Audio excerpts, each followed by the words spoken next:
चौथी श्रेणी की पनडुब्बियों का निर्माण कार्य अभी चल रहा है। गोवा शिपयार्ड, जिसमें नौसेना तटरक्षक के कई समुद्रवर्ती गश्ती पोतों का निर्माण किया है, वह अभी भी ऐसे रूपांतरण कार्य में व्यस्त है।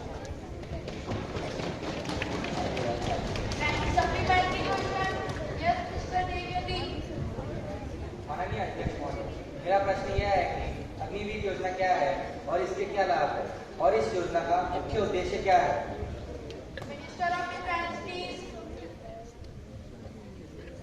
माननीय अध्यक्ष महोदय, अग्निवीर योजना भारतीय सशस्त्र सेना की एक योजना है जिसमें चयनित उम्मीदवारों को 4 साल के लिए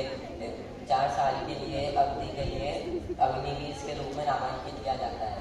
इस 4 वर्षीय कार्यकाल के पूर्ण होने पर अग्निवीर समझदार, गतिशील और समाज में आ जाएंगे ताकि वे अपने चयन के क्षेत्र में करियर बना सकें। अग्निवीर का अपने समय समाप्त करने के बाद स्थायी कैडर में नामांकित होने का उन्हें एक अवसर मिलेगा। उनमें से 25% अग्निवीर को स्थायी कैडर में सशस्त्र सेना के नामांकन के लिए चयनित किया जाएगा। यह योजना उन भारतीय युवाओं के लिए है जो एक अवसर प्रदान करती है जो देश की सेवा करने के इच्छुक है और उन्हें संसाधन योजना में सेना में भर्ती होने का एक अवसर मिलता है। इसका मुख्य उद्देश्य ये है कि सेना के युवा प्रोफाइल को बढ़ावा देना ताकि वे हमेशा तैयार और बढ़ती हुई जोखिम उठाने की क्षमता के साथ अपनी अच्छी स्थिति में रहें। उन युवाओं को एक अवसर देना जो संक्षिप्त समय के बावजूद राष्ट्र की सेवा करने के इच्छुक है। युवा में सेना की भावना, साहस और समर्पण और टीम वर्क को पुट करना, युवा में विनम्रता, गतिशीलता और कार्यकुशलता प्रदान करना ताकि वे युवा एक संपत्ति बना सके।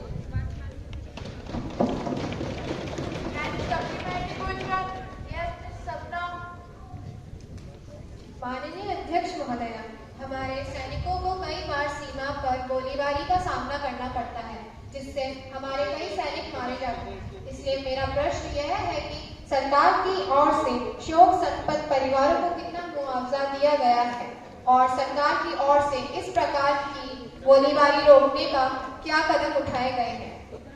Minister of defence please.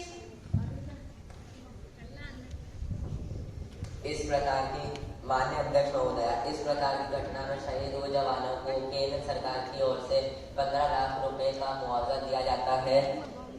सेना सामूहिक बीमा निधि कार्यक्रम के अंतर्गत अफसरों को 25 लाख एवं 50 लाख का मुआवजा दिया जाता है। कई एक मामले में सशस्त्र सेनाओं के जिसमें उनको सरकारी स्रोतों द्वारा उनको मुआवजा दिया जाता है, जैसे कि प्रधानमंत्री राहत को।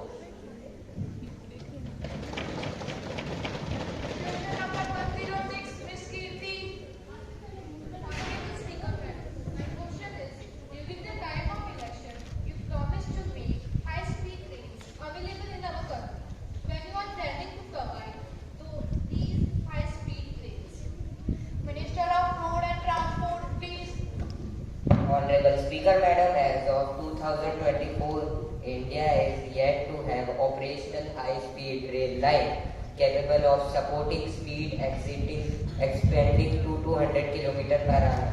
However, the country has ambitions to plan introduce high-speed rails. The current status of this plan is Mumbai-Ahmedabad corridor. India is actively working on its first high-speed railway corridor connecting Mumbai to Ahmedabad. The corridor spans approximately 508 km. Expected completion, the project is slated to be fully operational by 2028. The trains on the corridor will run at the maximum speed of 320 km per hour. The future plans, apart from the Mumbai-Ahmedabad corridor, 8 other high-speed rail corridors have received approval from the development. These corridors will connect various cities and regions, significantly improving travel time and connecting across the country. Now, the question of session is over. Honorable Prime Minister, introduce the foreign delegates. Honorable Speaker Madam and members, I have to make an important announcement that it's my pleasure in extending a warm welcome to Your Excellency, Mr. Mohammad Salim, Speaker of Bangladesh.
will be extended to all ASHA workers, Anganwadi workers and helpers.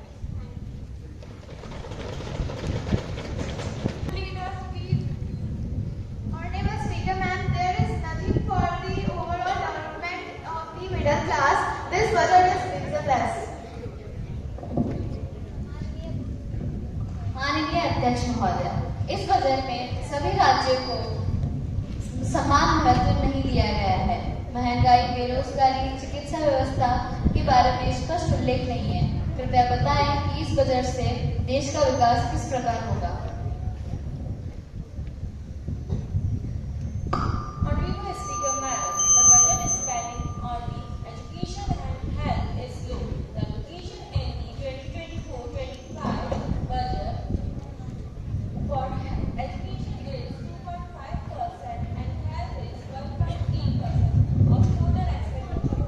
Finance Minister spoke about meeting 80 crore persons, but she did not talk about India's rank in the global hunger index or two, widespread malnutrition among children leading to a high proportion of stunting and wasting.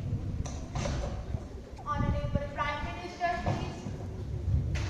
माननीय अध्यक्ष महोदय, इस budget में continuity का confidence है। यह budget विकसित भारत के 4 स्तंभ युवा, गरीब, महिला और किसान सभी को एम्पावर करेगा। माननीय वित्त मंत्री का यह बजट देश के भविष्य के निर्माण का बजट है। इस बजट में 2047 के विकसित भारत की नींव को मजबूत करने की गारंटी है। मैं वित्त मंत्री जी और उनकी टीम को बहुत-बहुत बधाई देती हूँ। साथियों, इस बजट में युवा भारत की युवा आकांक्षाओं का भारत की यंग एस्पिरेशन का प्रतिबिंब है। बजट में 2 महत्वपूर्ण निर्णय लिए गए हैं। रिसर्च और इनोवेशन पर 1 लाख करोड़ रुपए का फंड बनाने की घोषणा की गई है। बजट में स्टार्टअप को मिलने वाली टैक्स छूट के विस्तार का भी ऐलान किया गया है। साथियों, इस बजट में फिजिकल डेफिसिट को नियंत्रण में रखते हुए कैपिटल एक्सपेंडिचर को 11,11,111 करोड़ रुपए की ऐतिहासिक ऊंचाई दी गई है। अर्थशास्त्रियों की भाषा में कहे तो एक प्रकार से स्वीट स्पॉट है। इससे भारत में 21वीं सदी की आधुनिक इंफ्रास्ट्रक्चर के निर्माण के साथ ही युवाओं के लिए अनगिनत रोजगार की नई अवसर तैयार होंगे।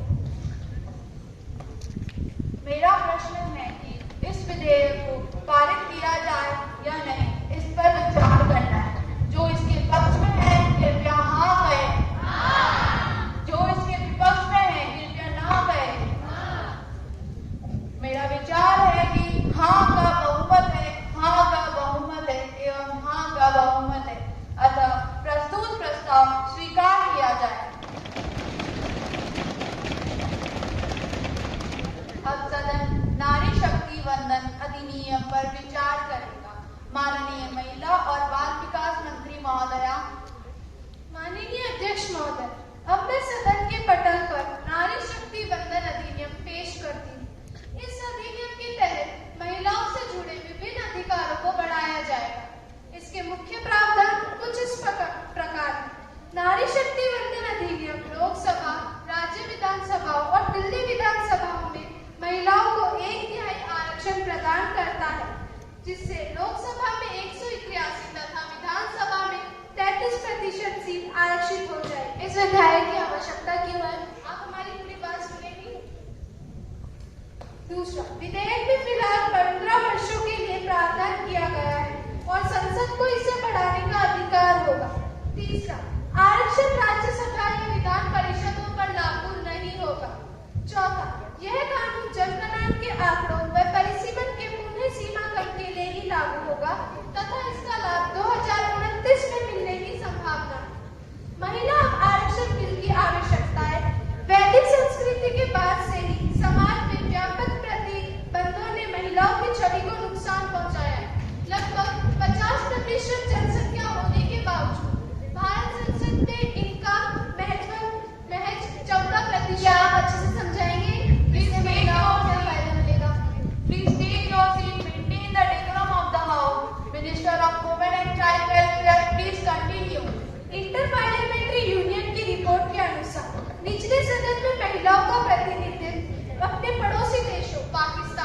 श्रीलंका और बांग्लादेश से भी कम है। इसलिए इस विधेयक की आवश्यकता पड़ी। हमारे संविधान में समाज के सभी वर्गों के लिए आनुपातिक प्रतिनिधित्व है, लेकिन महिलाओं का प्रतिनिधित्व संसद में अपर्याप्त है। महिलाओं की स्थिति में सुधार के लिए सकारात्मक कार्रवाई का क्रियान्वयन जरूरी है, क्योंकि हमारा समाज विशेष रूप से राजनीतिक दल प्रतिष्ठात्मक व्यवस्था की ओर झुका है। महिलाओं के लिए सीट आरक्षित होने से विभिन्न एनजीओ महिलाओं से जुड़े महत्वपूर्ण मुद्दों को सरकार और मीडिया के सामने पेश किया जाएगा, जिसे अक्सर अनदेखा कर दिया जाता है। वर्तमान समय में समाज में महिलाओं के लिए विभिन्न चुनौतियां व्यापक हैं, जैसे कम श्रम दर भागीदारी, निम्न स्वास्थ्य संकेत, असंतुलित लिंगानुपात, शिक्षा का अभाव इत्यादि। इनके खिलाफ नीति निर्माण में निर्णय लेने में महिलाओं की उपस्थिति की अधिक आवश्यकता है। संसद में पारित नारी शक्ति वंदन अधिनियम राजनीति में लैंगिक समानता लाने और महिलाओं को सशक्त बनाने के लिए एक महत्वपूर्ण कदम है।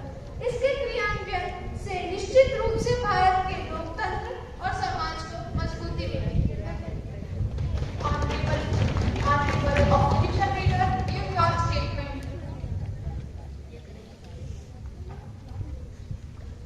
माननीय अध्यक्ष महोदया, प्रत्येक चुनाव में आरक्षित निर्वाचन क्षेत्रों को बदलने के कारण यहाँ की संसद